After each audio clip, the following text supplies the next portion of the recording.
Hello and welcome to the Garrington Monthly Market Review. As activity levels in the property market normalise after the traditional summer lull, for anyone contemplating a property purchase, there's a need for clarity and comfort on which way the market's likely to be heading for the rest of the year. House price data over the summer months presented a mixed picture. Halifax has reported 2 months of solid house price rises on both a quarterly and annual basis. Nationwide, on the other hand, have reported more sedate conditions in August, with the annual rate of house price growth falling from 2.5% to 2%. Across Garrington's operating areas, the picture we're seeing on the ground is that the market remains deeply polarised, with pockets of value and activity pulling different regions in opposing directions.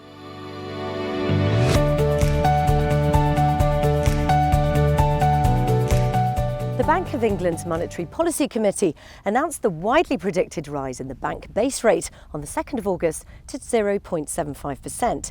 This was only the second time that there's been an increase in interest rates in 10 years.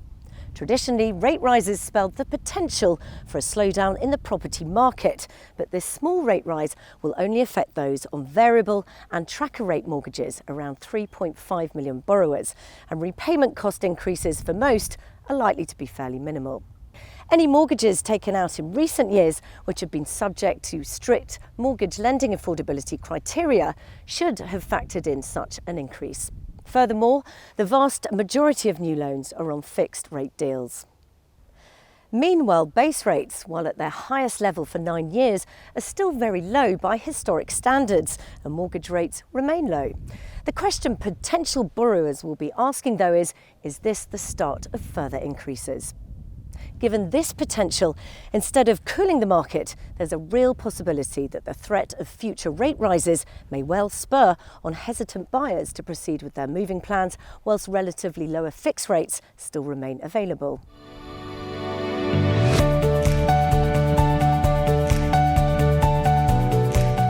The new school year is underway for over 10 million children across England and Wales, and school catchments continue to rate highly for many choosing a home. But how much more are home buyers prepared to pay to live close to an Ofsted-rated outstanding school? An analysis of property sales across England and Wales, excluding London, over the last year reveals a 10% price premium associated to homes close to an outstanding primary school, and a significant 17% price premium associated to an outstanding secondary school.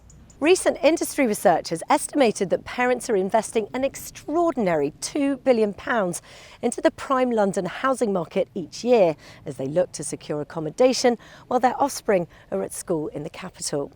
For international buyers, the top 3 motivations for sending their children to school in the UK were quality of education, prestige of school name, including perceived future employment prospects, and to improve their children's chances of securing a place at Oxbridge or other top UK universities.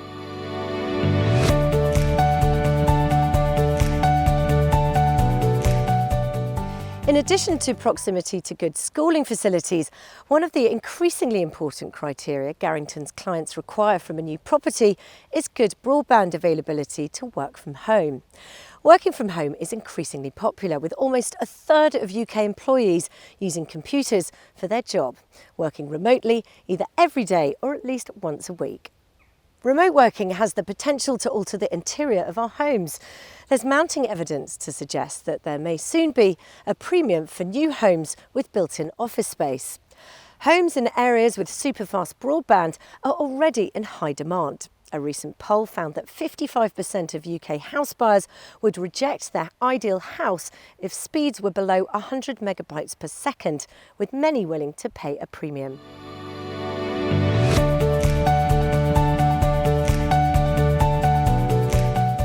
The London property market is never far from the headlines and has been disproportionately affected by recent stamp duty revisions and its intrinsic links to both financial and international markets, which continue to be buffeted by painfully slow Brexit negotiations.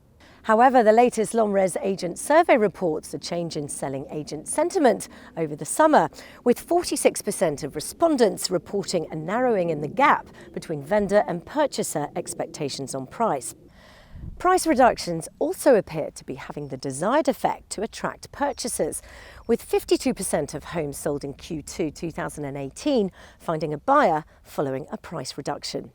By no means a barometer for the whole London market, but worthy of note is that land registry records reveal that an apartment at 1 Hyde Park has recently changed hands for a record-breaking £160 million over the summer, eclipsing the previous high water mark by a £20 million, and evidence that there remains a level of enduring confidence in the ultra-prime London market.